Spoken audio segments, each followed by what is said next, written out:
जिसको दामोदर मास भी कहा जाता है, जिसमें भगवान देवाधिदेव महादेव, भगवान शिव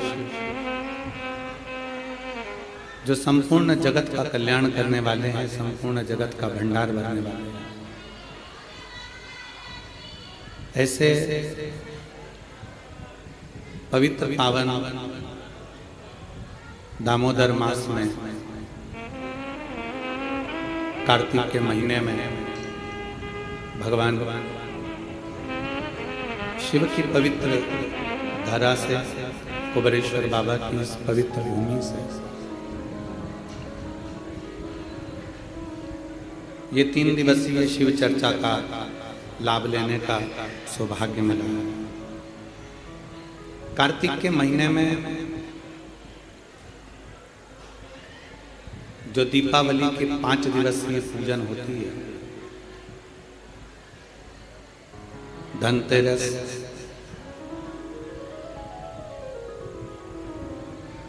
नरक चौदस, रूप चौदस,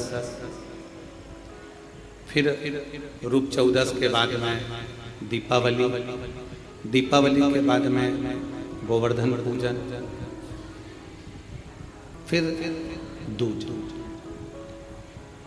इससे 5 दिन तक दीपावली महापर्व को मनाया जाता है। ये तो हो गई मनुष्य की, मानव की दीपावली। इसी कार्तिक के महीने में आपके लिए और हमारे लिए भी दीपावली पर्व आता है, तो देवताओं के लिए भी दीपावली आती है। आपकी और हमारी जो दीपावली है वो ये कृष्ण पक्ष के अंतर्गत आ जाती है, और देवताओं की जो दीपावली है वो शुक्ल पक्ष के अंतर्गत आ जाती है। भगवान स्वयं वेदव्यास जी महाराज ने स्कंद पुराण में, विष्णु पुराण में, कुर्म पुराण में, ब्रह्म वैवर्त पुराण में और भी अनेक पुराणों में कार्तिक के महत्व का वर्णन किया। किस कार्तिक की महत्वता क्या है? दामोदर मास की महत्वता क्या है? ऐसा क्या है इस कार्तिक के महीने में, इस दामोदर मास में, जिसके अंतर्गत भगवान शंकर की आराधना करी जाए, कुबेरेश्वर बाबा की आराधना करी जाए, लक्ष्मी की आराधना करी जाए, श्री हरि नारायण की आराधना करी जाए। भगवान नारायण और लक्ष्मी की आराधना कर कर हम सब कुछ प्राप्त कर सकते, क्या नहीं मिल सकता? जरा विचार करिएगा, कार्तिक महत्तम के अंतर्गत कथा आती है। सतभामा जी ने भगवान श्री कृष्ण से पूछ लिया कि मेरा पूर्व जन्म कैसा था और मेरा कौन सा पुण्य ऐसा रहा है, मेरे कौन से पुण्य के कारण यह कल्प वृक्ष मुझे प्राप्त था। ये वृक्ष तो किसी को मिल ही नहीं सकता। जो वृक्ष देवताओं के पास में है, जो वृक्ष देवताओं के पास विराजमान है, देवलोक में विराजमान है, वो कल्प वृक्ष मेरे सतभामा, जो मृत्यु लोक पर द्वापर में मेरा जन्म हुआ है, मेरे को ये कल्प वृक्ष कैसे, मुझे ये कैसे प्राप्त हो? स्कंद पुराण का कार्तिक महत्तम वर्णन करता है, स्कंद पुराण का, कि कार्तिक महत्तम की कथा में सतभामा जी भगवान कृष्ण से कहती हैं कि मेरा पुण्य कौन सा है।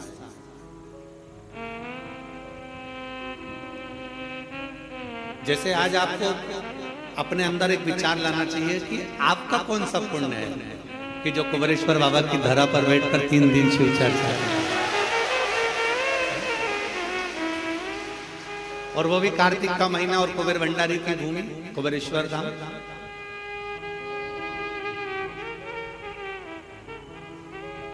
अपना पुण्य क्या है? अभी अभी हमारा समीर जी कह रहे थे कि पूजन किससे करा, हमने कहा सल्ला जी आई है महाराष्ट्र से, उनसे करा दो, और मुंबई वाली हमारी सुधा किरण जी आई है, उनसे करा दो, दिल्ली वाली, दोनों से करा दो। कोई पुण्य हमारे होंगे दामोदर मास, कार्तिक मास और कुबेर बाबा की भूमि कुबेरेश्वर धाम, और आप और हमारे सबके पुण्य है जो ये कथा। तो सतभामा जी पूछ रही है कि ऐसा कौन सा पुण्य है हमारा, ऐसा कौन सा पुण्य हमने कर दिया जो पुण्य के बल पर आपने ये सुंदर वृक्ष, कल्प वृक्ष हमें प्राप्त हो गया, आप हमें प्राप्त हो गए, हमारा पुण्य कौन सा था। भगवान कृष्ण मुस्कुराए और मुस्कुराकर कार्तिक के महत्तम का वर्णन कर दिए दामोदर मास का, कि सुनो सतभामा जी, तुम्हारे पिता मायापुरी के एक सुंदर आनंद में रहने वाले एक ब्राह्मण परिवार से, जिनका नाम देव शर्मा था, जिनका गोत्र आंत्री था।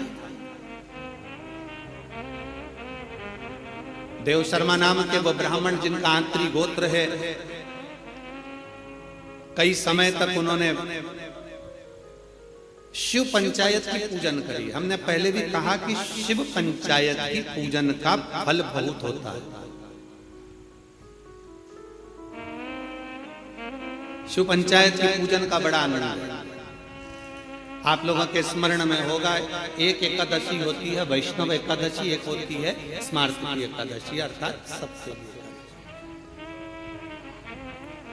वैष्णव एकादशी का मतलब ये होता है कि आप नारायण को मानने वाले हो, आप केवल एक को मानने वाले हैं, तो ये वैष्णव धर्म के अंतर्गत आ गया।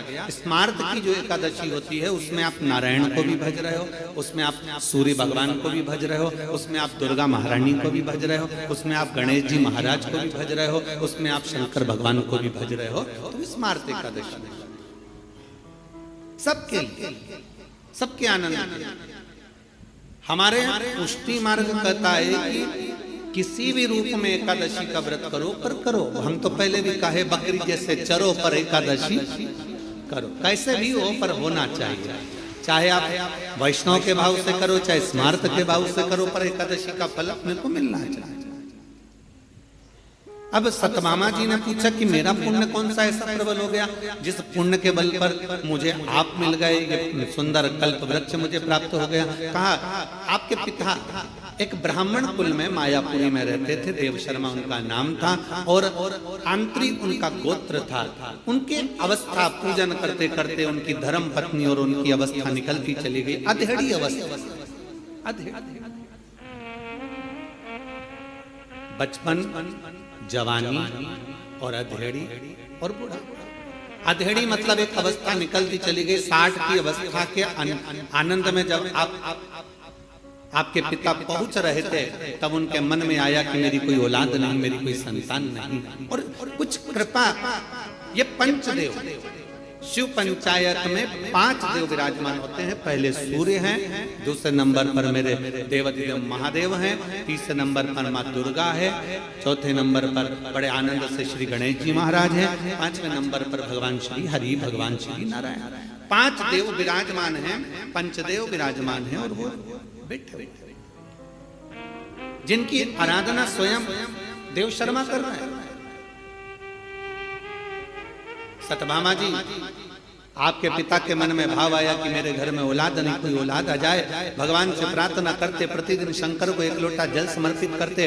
और जिस पंचायत में स्वयं शिव बैठे हैं, तो शास्त्र कहता है उस पंचायत का निर्णय कोई नहीं करता, उस पंचायत का निर्णय फिर देवाधिदेव महादेव ही करते, शिव ही करते। बोल बम का नारा है, सारी समस्या का हल। अब उसका निर्णय स्वयं भगवान शंकर करते हैं। इसलिए आप लोगों से कहते हैं कि आपकी पूजन की जगह में शंकर का शिवलिंग होना जरूरी है। भले आप ठाकुर जी की सेवा करो, राधा रानी की सेवा करो, लक्ष्मी जी की सेवा करो, नारायण की सेवा करो, ब्रह्मा जी की सेवा करो, देवी की सेवा करो, चाहे देवता की सेवा करो, किसी की भी सेवा कर रहे हो, किसी की पूजन कर रहे हो, उसमें शंकर का होना जरूरी। जिस जगह शिव नहीं होता, जैसे दक्ष प्रजापति के यज्ञ में शंकर नहीं थे, तो वहां पर विघ्न नहीं आया। जहां शिव नहीं है वहां विघ्न है, शिव है तो विघ्न को टाल, क्योंकि जिसका पुत्र ही विघ्नहर्ता है, जिनके बेटे ही स्वयं गणेश जी विघ्नहर्ता है, तो फिर तो विघ्न टालेगा। शंकर भगवान वहां पर विराजमान। तो सारे दुख को हरने वाले, सारे कष्टों को हरने वाले, सारी बीमारियों को हरने वाले, सारे तकलीफों को हरने वाले केवल वहां शंकर विराजमान हैं। तो पंचायत में कोई निर्णय कोई नहीं करेगा, पंचायत का निर्णय स्वयं शिव कर रहे हैं। शंकर भगवान पर एक लोटा जल चढ़कर सूर्य को अर्घ देकर मां भवानी के चरणों में जल देकर स्वयं नारायण का स्मरण कर कर, स्वयं गणेश जी का पूजन कर कर देव शर्मा ने विनती करी और देव शर्मा ने विनय करा तो भगवान शंकर ने उसी समय पर उनके एक पुत्री के जन्म का वर प्रदान कर दिया। अब बेटी का जन्म हुआ जिसका नाम था गुणवती, क्योंकि गुणवान थी वो।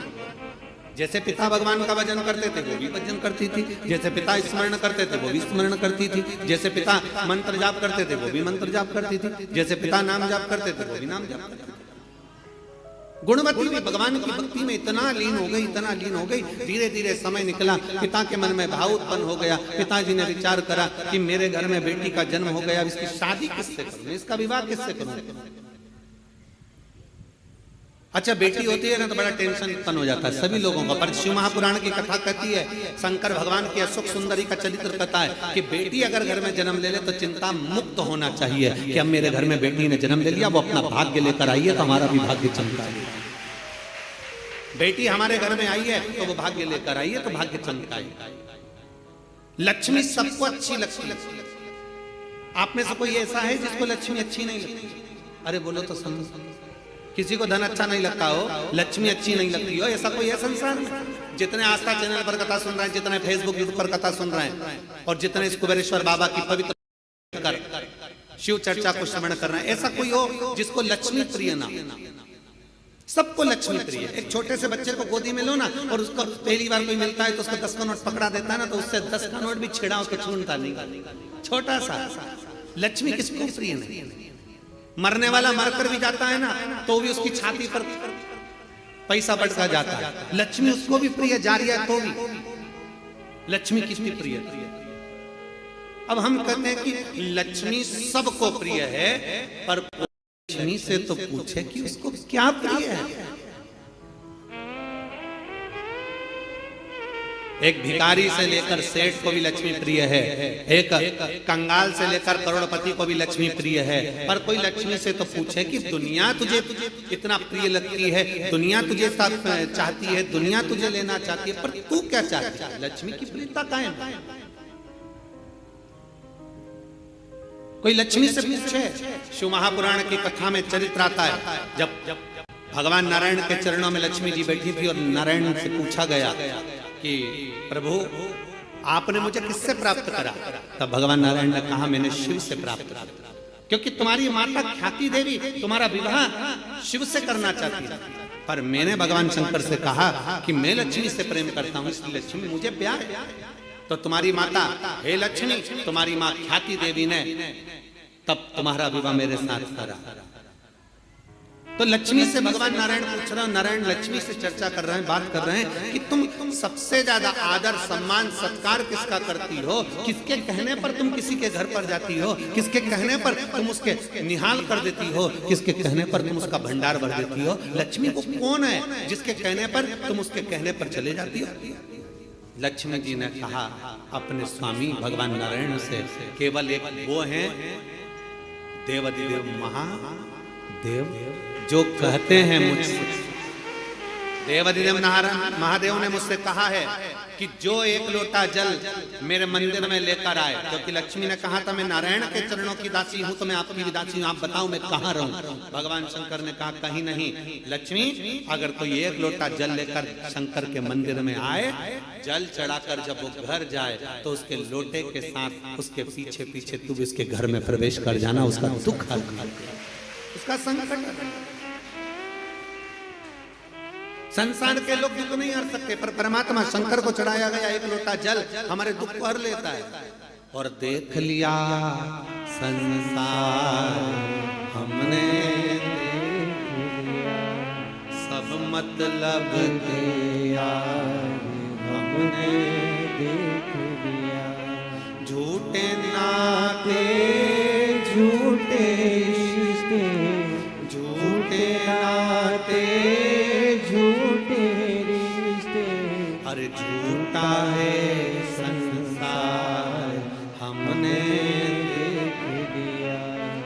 मतलब के यार हमने देख लिया संसार हमने। लक्ष्मी जी कहती है मैं महादेव के कहने पर चली जाती। महादेव कहते हैं मैं वहां जाती।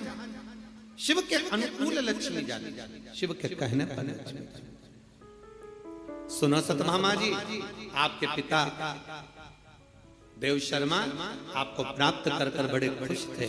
सोचा किस बेटी का विवाह करूं, तब उन्हें स्मरण में आया मेरा एक मित्र है पर वो प्राण त्याग कर चले गया है, उसका एक बेटा है जिसका नाम चंद्र, उसका एक बेटा है जिसका नाम चंद्र है, मैं उससे विवाह कर देता हूं। तुम्हारे पिता देव शर्मा ने तुम्हारा विवाह चंद्र से कर दिया। समय बीता, वो भी ब्राह्मण कुल का बालक, इतना अच्छा बालक था जो भगवान की भक्ति में डूबा रहता था। सतभामा जी, समय निकल गया। कुछ समय निकलने के बाद तुम्हारे पिता देव शर्मा और चंद्र दोनों किसी तीर्थ के लिए जाने लगे।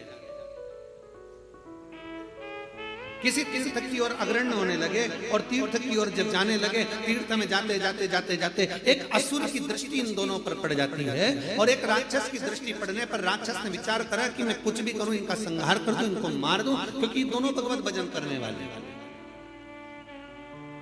घर के अंदर, परिवार के अंदर जो भगवान की भक्ति करने वाला होता है, शिव मंदिर जाने वाला होता है, भगवत भजन करने वाला होता है, व्रत करने वाला होता है, पूजन करने वाला होता है, भगवान की भक्ति में डूबने वाला होता है, दुनिया के लोग जले ना जले पर घर के लोगों के मन में भी आ जाता है, ये आ गए बाबा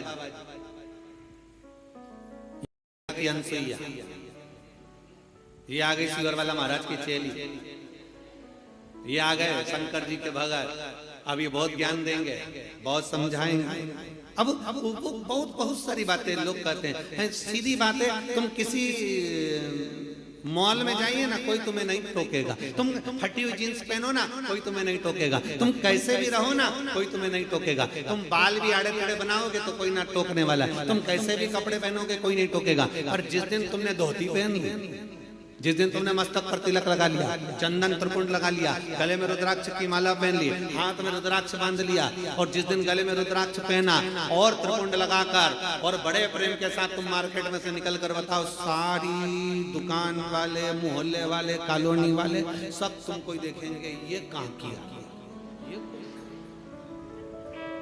ये है कौन, इसकी दृष्टि क्या है, इसका स्वरूप क्या है। और अगर पहचान वाले मिलेंगे तो ये जरूर कहेंगे, भैया किसके चक्कर में आ गए, बाबा बनोगे क्या, संत बनोगे क्या, साधु बनोगे क्या, तपस्वी बनोगे क्या, लोग कह देते हैं। कितनी जल्दी पहचान में आते हैं। और देखो, संसार के वस्त्र पहने तो पहचान में नहीं आओगे, पर परमात्मा के वस्त्र धारण करोगे तो पहचान में जरूर आओगे। ये हमारे संस्कार होते हैं, ये हमारे संस्कार है, ये हमारे जीवन का एक सुख है, हमारे जीवन का एक आनंद है। सतभामा जी, तुम्हारे पिता और तुम्हारे पति दोनों जा रहे थे, इतने में ही एक असुर की दृष्टि पड़ गई और उन्होंने उनको समाप्त कर दिया। दोनों तीर्थ करने जा रहे थे, भगवत भजन करने जा रहे थे, इसलिए कहीं ना कहीं शिव तत्व को उन्होंने प्राप्त करा था। इसलिए भगवान भोलेनाथ की कृपा हुई और नंदी लेकर शंकर भगवान पधारे और तुम्हारे पिता और तुम्हारे पति दोनों को नंदी पर बिठाकर शिव कैलाश लेकर चले जाए। तुम अकेले हो। सतभामा जी, तुम्हारे आंखों में रुदन था, नेत्रों से जल बह रहा था। एक तरफ पिता चले गए, दूसरी तरफ पति चले गए। बेधब्बे का जीवन कैसे जियोगी, रोती बिलखती, आंखों से आंसू बहाती, करूं तो करूं क्या, कहां जाऊं, किससे कहूं। जब व्यक्ति अकेला पड़ जाता है, सब जगह से छूटकर अकेला जब हो जाता है, तब उस परमात्मा को याद करता है, तब उस भगवान को याद करता है। कितना विचित्र जमाना है। पहले के समय में मंत्र चलते थे, बीच के समय ऐसा आया था जब तंत्र चलते थे। वो समय भी गया, फिर एक समय आया जिसमें यंत्र चलते थे, और आज कलिकाल का वो समय है जिसमें षड्यंत्र चलते हैं।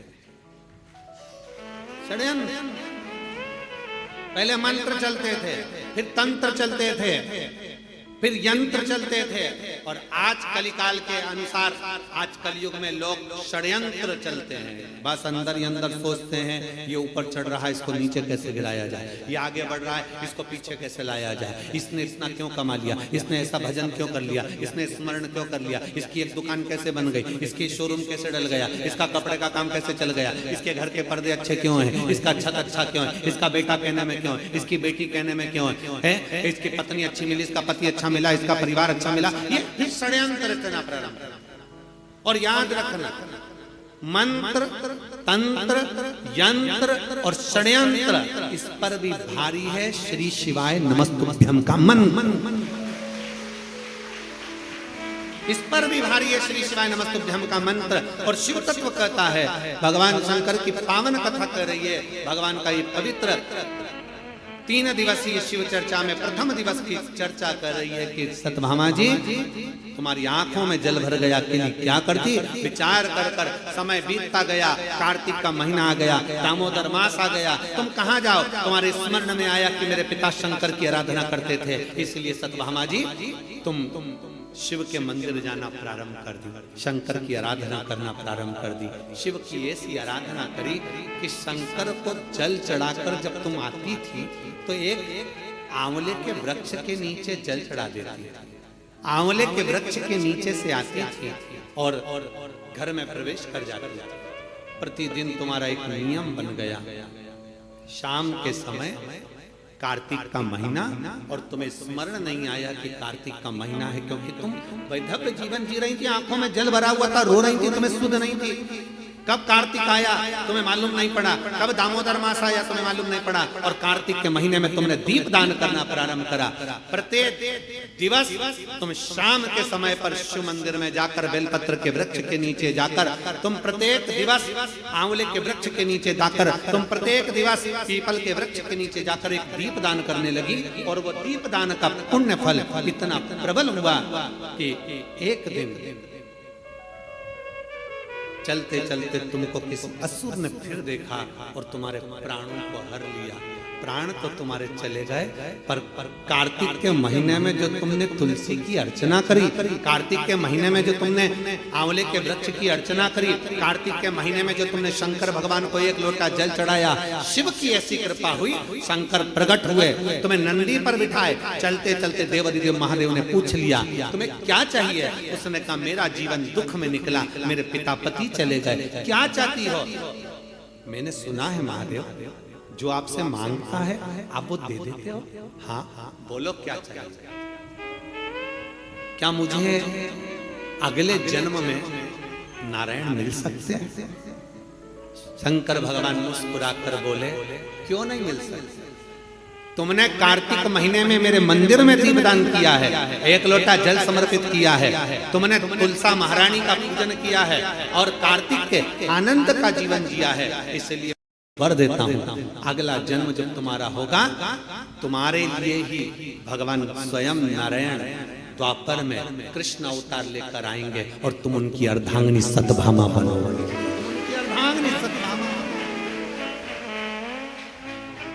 ये पुण्य हमारे जीवन का एक आनंदमय पुण्य है। सत्यभामा जी ने कई बार भगवान कृष्ण से पूछा ये पुण्य की प्राप्ति, ये सुंदर कल्प वृक्ष की प्राप्ति मुझे कैसे हो गई। तो भगवान ने कहा तुमने 5 दिवसीय जो कार्तिक महीने का कृष्ण पक्ष का जो आनंद और शुक्ल पक्ष का जो आनंद लिया है उसका ही फल ये।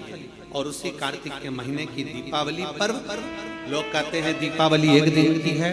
शिव महापुराण की कथा में स्कंद पुराण के अंतर्गत शास्त्रों में वर्णन आता है कि देव दीपावली में भी पीछे पचवीगन स्नान का फल मिलता है और कार्तिक महीने की इस अमावस्या के अंतर्गत भी 5 दिवसीय दीपावली महापर्व का आनंद मिलता है। धनतेरस, रूप चौदस, दीपावली, पड़वा और दुर्ज, ये 5 दिन तक दीपावली महापर्व चलता है। दीपावली महापर्व में हम क्या कर सकते, हम क्या भगवान को दे सकते। अभी आपको कहा कि सारी दुनिया लक्ष्मी को चाहती है, पर लक्ष्मी से कोई पूछे कि तू क्या चाहता है, लक्ष्मी से कोई पूछे तुम क्या चाहती है, तो तो लक्ष्मी जी भी कह देगी बस मैं इतना चाहती हूँ कि महादेव के प्रति, भगवान के चरणों के प्रति आपका विश्वास जहाँ पर बढ़ा, आपका विश्वास जहाँ प्रबल हुआ, लक्ष्मी जी कहती है वहां पर मैं हमेशा खड़ी हूँ और तुम्हारे घर में हर पल में। पूजन का विधान बताते हुए स्वयं शास्त्र वर्णन करता है हमारे यहाँ। धनतेरस के दिन की जो पूजन है, उस धनतेरस के दिन की पूजन में आप अपने घर में जितनी भी, अब लक्ष्मी की पूजन जब आप करें, दीपावली की पूजन करें, उसमें मुहूर्त देखिए, मनाना, मुहूर्त पूछिए, मनाना। कोई मुहूर्त लिखा हुआ है उसका स्मरण करें। धनतेरस की पूजन करने में, रूप चौदस की पूजन करने में, पड़वा की पूजन करने में, दूज की पूजन करने में आपको मुहूर्त की जरूरत नहीं। आप तो प्रदोष काल, शाम का जो प्रदोष काल का समय होता है, उस समय पर बड़े प्रेम के साथ में, आनंद के साथ में, एक सुंदर आनंद से, अगर घर में मार्बल या कोटा फर्श वगैरह लगा हो तो कपड़े से ही पोंछ लो, और अगर कच्चा मकान हो तो गोबर से थोड़ा सा लीप कर सुंदर आनंद के साथ में भगवान का जहाँ मंदिर, देवालय, शिवालय है, बड़े आनंद से आपके घर में जो पूजन का जगह है, उस पूजन के जगह पर थोड़ा सा लीप कर या कपड़ा फेर कर वह आनंद के साथ एक सुंदर चौक पूर लीजिए, और चौक पूर कर उसमें थोड़ा सा चावल दाना या गेहूं का दाना रखकर उस पर एक चौरंग, चौकी, पाटा, जो भी आप रख सकते हो उसको रखकर एक सुंदर वस्त्र बिछाकर एक सुंदर सी थाली में स्वस्तिक, कंकु के रोली का एक स्वस्तिक बनाइए, बनाकर उसको थाली के ऊपर, उसको पाटे के ऊपर जो कपड़ा बिछा है उसके ऊपर रख दीजिए। रखकर घर में कोई चांदी का सिक्का हो, चांदी का सिक्का ना हो, चांदी का कॉइन ना हो, तो अपना जो कॉइन आता है, 1 का सिक्का, 2 का सिक्का, जो भी कॉइन आता है वो रख दीजिए। और रखकर उसको जो मोली आती है, लच्छा बांधने वाला, हाथ में बांधने का जो नाड़ा आता है, मोली होती है लच्छा, उससे उसको हल्दी लगाकर लपेट दीजिए और बाबा को उस थाली में रखकर सुंदर आनंद के साथ में माता लक्ष्मी का स्मरण करते हुए 7 दिए घी के, लंबी बाती, एक दिया तेल का दिया लक्ष्मी जी के लेफ्ट हैंड। जैसे लक्ष्मी जी को जब पूजन करने बैठोगे तो लक्ष्मी जी का मुख आपकी ओर होगा कि नहीं होगा? आप ऐसे बैठे हो तो लक्ष्मी का मुख आपकी ओर, तो दिया आएगा इस ओर। मतलब आप जब पूजन करने बैठोगे तो आपका जो सीधा हाथ होगा, लक्ष्मी जी का वो उल्टा, उस उल्टे हाथ की ओर एक तेल का दीप लगाकर लंबी बाती का, और 7 दिए लंबी बाती के घी के, आटे के दिए, वो एक प्लेट में, एक थाली में रख लीजिए। पूजन का सामान, कंकु, चावल, रोली, मोली, हल्दी की गांठ, अमरवेल, कमलगट्टा, खड़ा धना, गुड़, ये सब सामग्री रखकर, कुछ भोग लगाने की सामग्री, कुछ धूप बत्ती आदि, इत्र आदि सामग्रियां रखकर, पुष्प आदि रखकर, जो क्वाइन तुमने रखा है, सिक्का तुमने रखा है, 7 दिए सीधे हाथ पर लक्ष्मी, 7 दिए जो तुमने आटे के बनाए हैं उसमें लंबी बत्ती कर सीधे हाथ पर जलाएं। उल्टे हाथ पर तेल का दिया जलाकर पूजन की थाली में जो सामग्री रखी है, जल का छींटा देकर, बड़े प्रेम के साथ वस्त्र समर्पित कर और रोली, चंदन, मोली, हल्दी, जो भी है, मेहंदी आदि सब सामग्री समर्पित कर 5 अमरबेल के टुकड़े, 7 कमलगट्टा, 5 अमरबेल के टुकड़े, 7 कमलगट्टा, 5 हल्दी की गठान, ये सब अपने हाथों में लेकर माँ लक्ष्मी से प्रार्थना कर कुबेरेश्वर महादेव से विनती कर शिव की आराधना कर नारायण की आराधना कर दामोदर भगवान की आराधना कर माँ लक्ष्मी की आराधना कर दोनों हाथों से समर्पित कंकु, रौली उस सिक्के के ऊपर धीरे धीरे कर डालें, हल्दी धीरे धीरे कर उस पर डालें, और जो 7 दिए आप भोग लगाने के बाद, प्रसाद रखने के बाद में, फिर जब 7 दिए जो तुमने थाली में लिए हैं, प्लेट ले लिए हैं, उससे माता लक्ष्मी की आरती, कुबेरेश्वर महादेव का स्मरण कर आरती करिए। आरती रख दो, पर आरती को लेना नहीं, आरती भगवान की, भगवान को समझ। आरती झोली पसार कर माता लक्ष्मी से प्रार्थना करिए, माँ मैंने कुबेरेश्वर बाबा से विनय करी है, मैंने कुबेर भंडारी से विनय करी है, माँ आप नारायण के साथ, कुबेर के साथ, रिद्धि सिद्धि के साथ, गणेश जी महाराज के साथ आप मेरे घर में पधारो, मेरे घर आप आइए, आपका निवास बनाइए, आप रुकिए। माँ हमें बहुत सारे अवगुण, हे लक्ष्मी माता, हे नारायण, हे शंकर, हे उघड़दानी, हे गणेश जी महाराज, हे रिद्धि सिद्धि, हे कुबेर, हमें बहुत अवगुण है। पर हे माँ हमने सुना है आपने शिव जी से जब वर मांगा था तो कहा था कि बाबा, शंकर भगवान से लक्ष्मी जी ने कहा था मैं जाने को तो चले जाऊं प्रत्येक मनुष्य के घर में, पर उसके घर में तो इतना अवगुण भरा हुआ है, इतने दोष भरे हुए हैं, इतना अपशब्द भरा हुआ है, इतने ताने भरे हुए हैं, इतनी गालियां भरी हुई है, इतना मन में खोट भरा हुआ है, मैं इनको कैसे लक्ष्मी प्रदान करूं, मैं इनको कैसे भंडार। तब माँ आपने तुरंत भगवान शंकर से कहा तो शिव जी ने कहा, लक्ष्मी जब आप शिव की साक्षी में किसी के घर में प्रवेश करो तो अवगुण मत देखना, उसके गुण देखकर प्रवेश कर जाओ। वो कहते हैं कि मेरे गिनियो ना अपराध लाडली, हमारे अवगुण ना गिने जाए। अभी कथा में आपको वर्णन किया था, कोई बहुत अच्छा है ना, बहुत अच्छा है ना, उसको ज्यादा घूर के नहीं देखो। कितना अच्छा व्यक्ति है ना, उसको ज्यादा घूर के मत देखो, घूर के मत देखो। क्यों? ज्यादा उसको घूर कर देखोगी तो उसमें अवगुण निकल जाए। तुम कुछ ना कुछ अवगुण निकाल लो कि कुछ ना कुछ दोष निकाल लो। और कोई व्यक्ति बहुत बुरा है ना, बहुत बुरा है, तुम्हें बहुत बुरा लगता है ना, थोड़ा उसको घूर कर देखो, अच्छे से देखो। अच्छे व्यक्ति को घूर कर मत देखो, बुरे व्यक्ति को घूर कर देखो, अच्छे से देखो, तो ये पक्का है उस बुरे व्यक्ति में भी कोई गुण निकल ही जाएगा, ये पक्का है। अच्छा है उसको ना देखिए, ज्यादा घूर कर ना देखिए। अच्छा है, हम ज्यादा देखेंगे ना, बहुत अच्छा होता है। प्रथम में तो जब एक दूसरे से प्रेम होता है, स्नेह होता है, तो कितने अच्छे लगते हैं। रात दिन बात करें, 24 घंटा बात करें, 8 घंटा बात करें, रात को 9 बजे से जो चालू हो तो 2 बजे तक बात करें, और फिर उनकी शादी हो जाए, फिर बात करें, फिर तो खूब लड़ी मर्दानी होता है।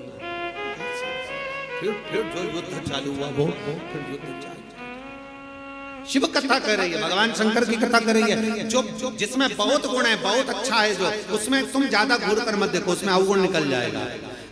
बहू पहले कितनी अच्छी लगती है, बहुत बढ़िया, सास कितनी अच्छी लगती है, वो सब अच्छे लगते हैं, फिर धीरे धीरे उसमें अवगुण निकलता जाता है। हमारी सास तो ऐसी है, हमारी बहू तो ऐसी है, अवगुण निकलता जाता है। पहले घूर कर ना देखिए, अच्छा है ना उसको ज्यादा घूर कर नहीं देखो, और बुरा है ना उसको घूर कर देखो, उसमें कुछ ना कुछ गुण जरूर जरूर।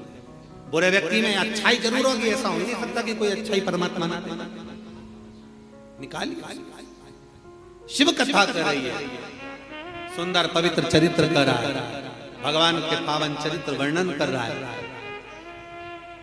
स्कंद पुराण में कार्तिक महत्तम वर्णन कर रहा है, और बड़े प्रेम से भगवान कह रहे हैं कि इस कार्तिक के महत्तम में, इस कार्तिक के महत्वता में आज आप सबने धनतेरस पूजन की महत्वता को जाना, और ये पूजन 5 दिन तक आप जिस जगह पर पहले दिन पूजन कर रहे हो धनतेरस की, जैसे आपने धनतेरस कुबेरेश्वर धाम की जो धनतेरस है वो 29 तारीख की रहेगी, रूप 14 30 तारीख की रहेगी, दीपावली जम के बोलो 31 तारीख की रहेगी, 31 अक्टूबर, गोवर्धन पूजन 1 तारीख, 1 नवंबर, ऐसे 2 तारीख, ऐसा क्रम सुंदर यहाँ कुबेरेश्वर धाम की धरा पर रहे।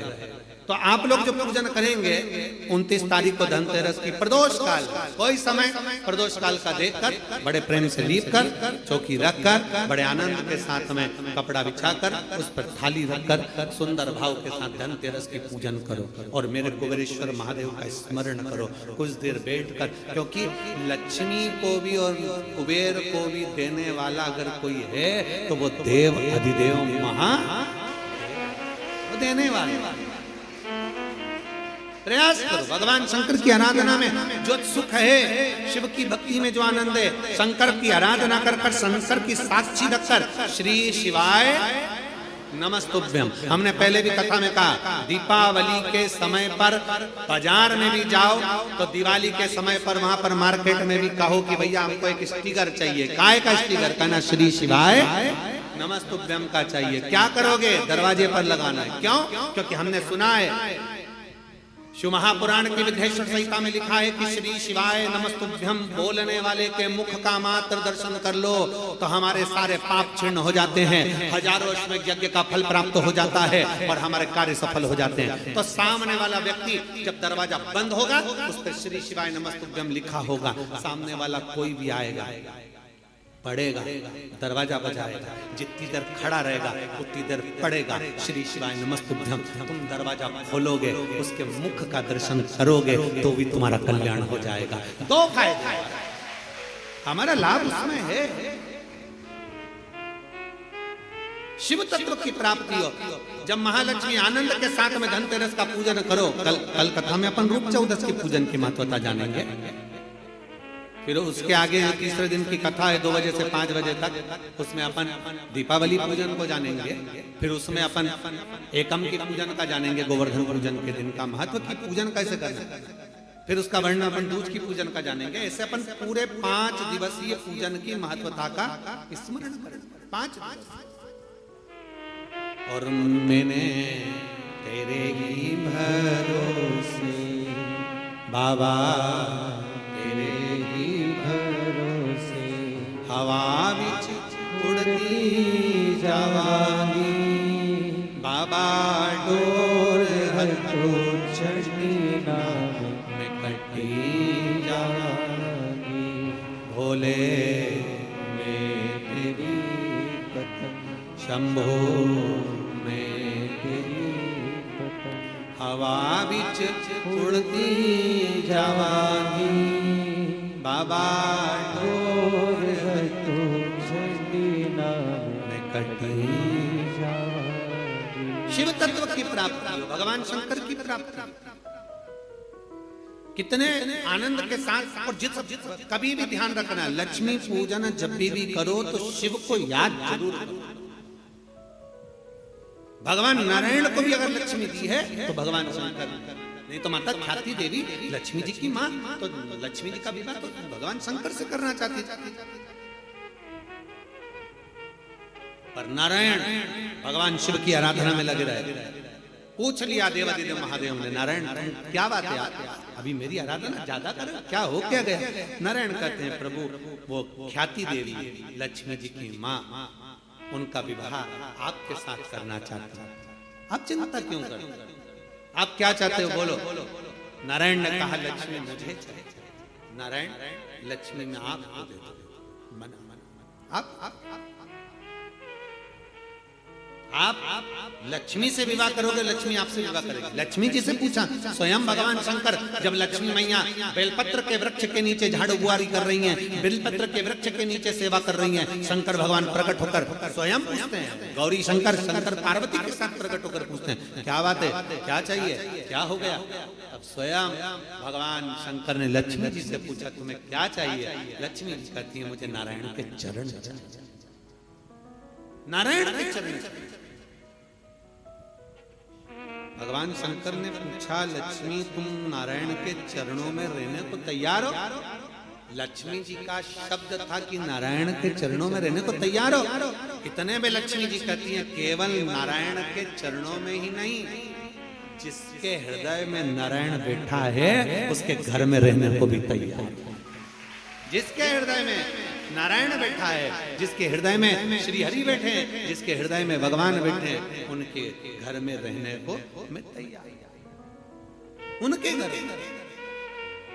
ये कार्तिक का महीना बड़े प्रेम से भगवान की विरल भक्ति धारण करते हुए दीप प्रज्वलित करिए और बड़े आनंद के साथ में 5 दिवसीय कार्तिक के महीने में सुंदर दीपावली महापर्व को मनाएं। हमारे कुबेरेश्वर बाबा की धरा पर भी दीपावली की रात्रि को लोग आते हैं। इस कुबेर भंडारी के दरवाजे पर घी के 11 दिए लगाते हैं। लोग अपने अपने घर की पूजन दिन में शाम को कर रात्रि को निकल कर आते हैं और पूरे प्रांगण में कहीं जहां उनका मन करता है वहां बैठकर 11 दीप लगाकर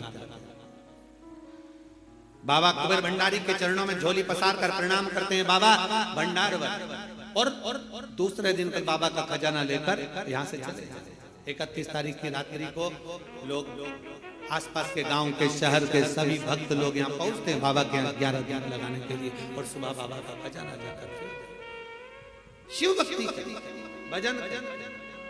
जितनी आराधना भगवान शंकर की करोगे, शिव नारायण की भगवान की भक्ति करोगे, दामोदर मास में कार्तिक मास में दीपदान जितना कर सकते हो, जितना दीपदान कर सकते हो उतनी शिव भक्ति को धारण। और धनतेरस, रूप चौदस, दीपावली, पड़वा, दूज, ये 5 दिन इधर के और 5 दिन देव दीपावली के हम उसका भी वर्णन करेंगे तीसरे दिन की कथा में। एक बेलपत्री, एक पीला चावल, हल्दी में रंगा हुआ पीला चावल और एक बेलपत्री, एक कमलगट्टा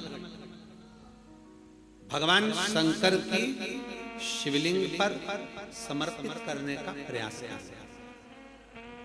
परंतु ये बेलपत्री, पीला चावल और एक कमलगट्टा, ये 5 दिन तो तुम ये दीपावली के पर्व के और 5 दिन जो पचवीगन आएगा पूर्णिमा का समय जब आएगा उस समय अगर आपने ये दोनों समय पर एक बेलपत्री, एक पीला चावल, एक कमलगट्टा भगवान शंकर के शिवलिंग पर समर्पित करना प्रारंभ करा, ये 5 दिन इधर के और 5 दिन उधर के, आपको कभी कहना नहीं पड़ेगा किसी के आगे कि भैया मुझे 500 की जरूरत है, तेरी जेब और तेरा घर भरा ही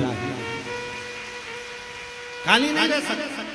और बाबा से प्रार्थना हम यही करते हैं, हमेशा करते हैं, किसी स्त्री की गोद खाली ना रहे और किसी पुरुष की जेब खाली ना रहे। बाबा भरता जरूर है। एक बेलपत्री, एक पीला हल्दी का चावल, एक दाना चावल और एक जम के बोलो कमल, एक कमल भगवान शंकर के शिवलिंग को समर्पित करिए। भगवान शंकर के शिवलिंग को समर्पित बड़े भाव के साथ में, आनंद के साथ में और दिल से बाबा से 5 दिन ये दीपावली के समय पे धनतेरस, रूप चौदस, दीपावली, पड़वा और दूज और उधर भी जब पूर्णिमा आएगी उसके पहले उसका वर्णन हम कर देंगे फरीदाबाद की कथा में, उसका पूरा वर्णन करेंगे फरीदाबाद की कथा में। क्या आपको उसका करना है? ये 5 दिन इधर के 5 दिन उधर बड़े प्रेम से बाबा की ये पवित्र आज धनतेरस के पूजन का अपन ने विधान जाना। कल सुबह 9 बजे से 10 बजे तक फिर बाबा की पवित्र कथा का आनंद लेते हुए अपन आनंद के साथ रूप चौदस के पूजन का विधान जानेंगे। और अभी आरती का क्रम प्रारंभ हो रहा है, आप और हम सब मिलकर आरती का क्रम करेंगे। तीसरे दिन की जो कथा रहेगी वो 2 बजे से 5 रहेगी। कल की कथा सुबह 9 बजे से 10 बजे तक रहेगी। बड़े भाव के साथ, आनंद के साथ दोनों हाथ उठाकर हर हर महादेव। सुंदर आरती नीचे से सुंदर आरती प्रारंभ हो रही है। बड़े भाव के साथ आरती का क्रम। जय शिव ओंकार।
भुज अति सोहे। तीनों निरखा